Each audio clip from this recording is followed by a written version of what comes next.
Agora a gente tem assunto importante, outro assunto importante aqui no Santo Café. Olha, gente, o ataque racista sofrido pelos filhos dos atores Bruno Galhaço e Giovanni Eubank continua repercutindo. Titi e Bleds foram atacados em Portugal. Uma mulher branca disparou diversas ofensas contra as crianças que estavam no restaurante tradicional do país. Após o ocorrido, ela foi presa, mas liberada horas depois. O presidente português Marcelo Rebelo de Sousa se pronunciou sobre o ocorrido.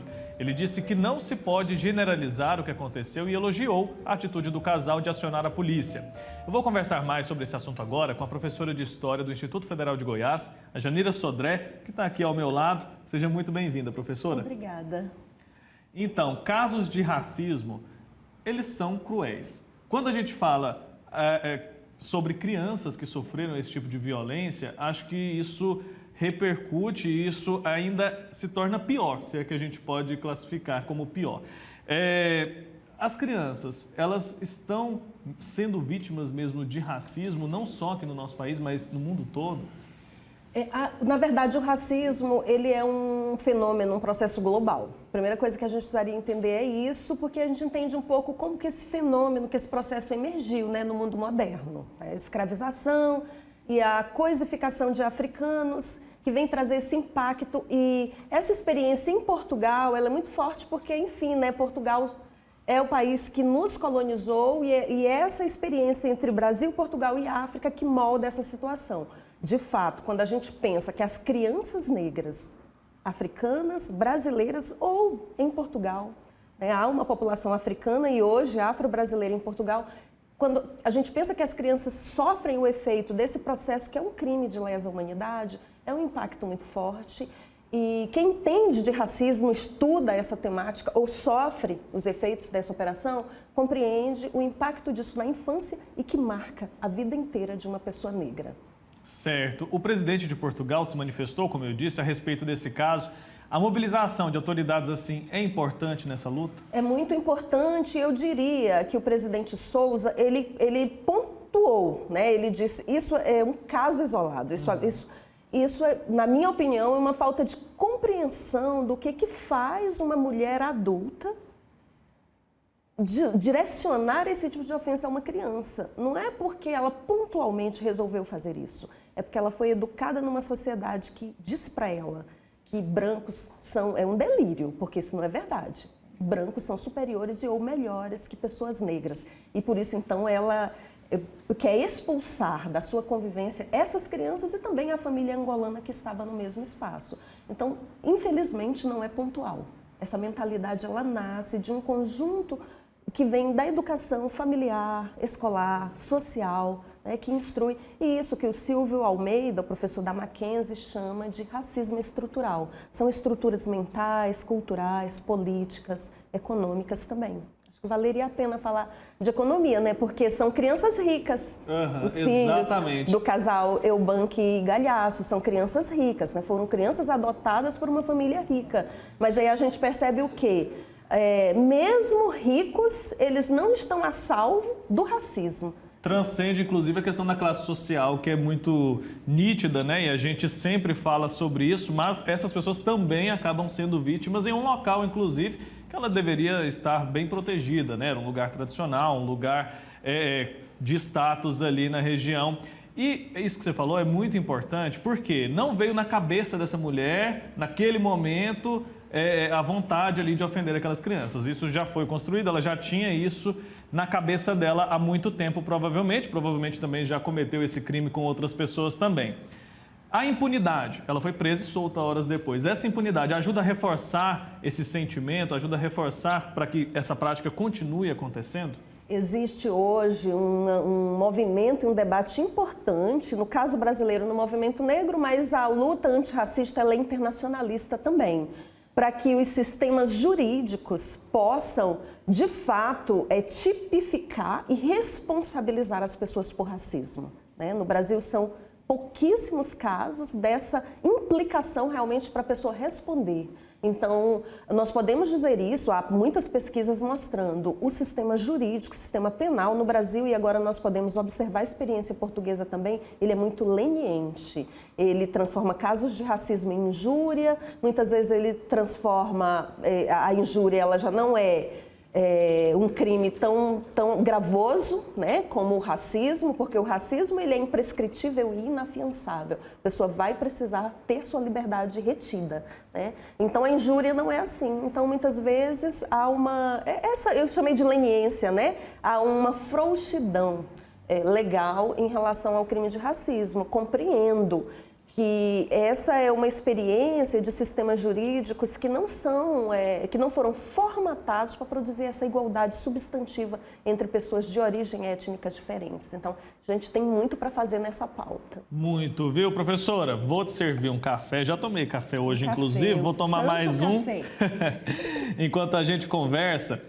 A Giovana, ela disse assim que percebeu que a mulher ficou muito espantada quando uma mulher branca parou tudo que estava fazendo para defender pessoas negras que estavam sendo agredidas. Acho que é importante que a gente destaque a importância de todos nós, toda a comunidade, no combate a essas práticas racistas, né?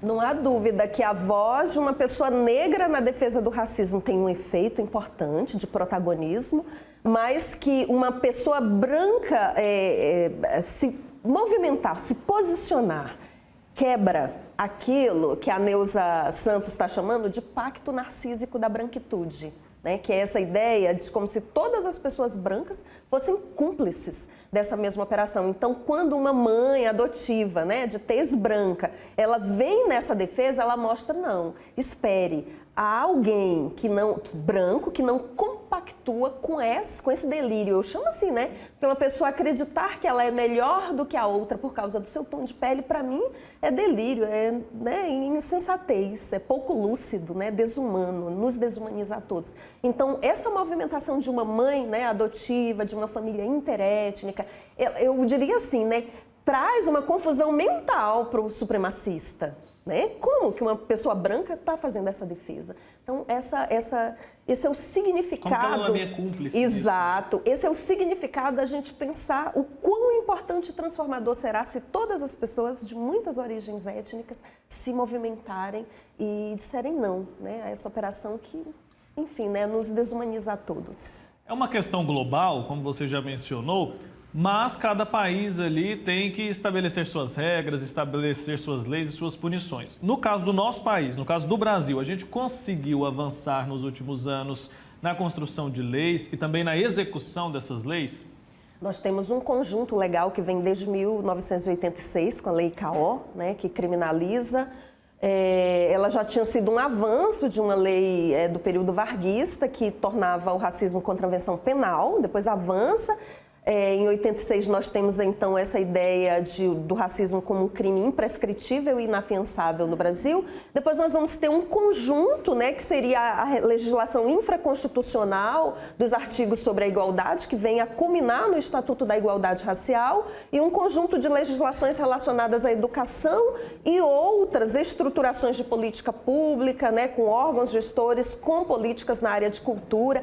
A Fundação Palmares, que é de 88, foi o primeiro órgão de gestão de promoção da igualdade racial no Brasil. Naquele tempo não tinha esse nome, mas hoje sim. Então nós temos a Lei de Educação, né, para a história da África e da cultura afro-brasileira e indígena na escola, que são iniciativas tanto legislativas quanto iniciativas executivas, no intuito de fato de o Estado brasileiro quebrar esse perfil que foi caracterizado, inclusive denunciado no Parlamento Internacional em Durban, na África do Sul, na última conferência contra o racismo, né, de enfrentamento ao racismo, preconceito racial e formas correlatas de discriminação. O Brasil foi denunciado, né? E a presidência da República, que na época estava com o PSDB, Fernando Henrique Cardoso, assumiu de público, sim, o Brasil é um país racista e precisa estruturar políticas públicas de enfrentamento ao racismo estrutural de modo que o Estado brasileiro não se torne cúmplice de uma operação social, né, que engloba muitos aspectos, mas que o Estado seja esse indutor e promotor de políticas de promoção da igualdade racial. Então, nós temos um conjunto para ficar, né, com a sua questão de iniciativas executivas e jurídicas também, de uma lei, como eu te disse, né, mencionando essa ideia, há uma construção legislativa, uma construção homologada. De fato, o Brasil tem uma tipificação no seu Código Penal para o racismo, mas o que é que a gente vai ter? Nós temos na criminologia brasileira, né, desde a perseguição do agente de segurança pública, do policial na rua, até o juiz. Não sei se você, acredito que você saiba, mas é importante compartilharmos com as pessoas que nos assistem. Uma pessoa negra, quando ela está perante um juiz, ela comete um crime com os mesmos agravantes de uma pessoa que tem a tez, a cor de pele clara, o mesmo crime, nas mesmas circunstâncias. A pessoa negra perante o juiz, ela recebe uma pena maior. Isso é já quantificado em estudos do sistema jurídico brasileiro. Então, com isso, eu quero te dizer o quê? A gente tem uma legislação, mas ela, na proteção antirracista, ela vem em agravo da comunidade negra. Ela não pune, geralmente, a pessoa racista que é denunciada, infelizmente. Infelizmente mesmo, mas a gente segue falando sobre esse assunto, porque isso é muito importante. E a gente segue também lutando e torcendo para que essa realidade mude e mude rapidamente. Professor, a gente podia ficar aqui a manhã toda conversando, mas o nosso tempo é pouco. Agradeço a sua presença, viu? Até uma próxima oportunidade. Muito bom essa conversa.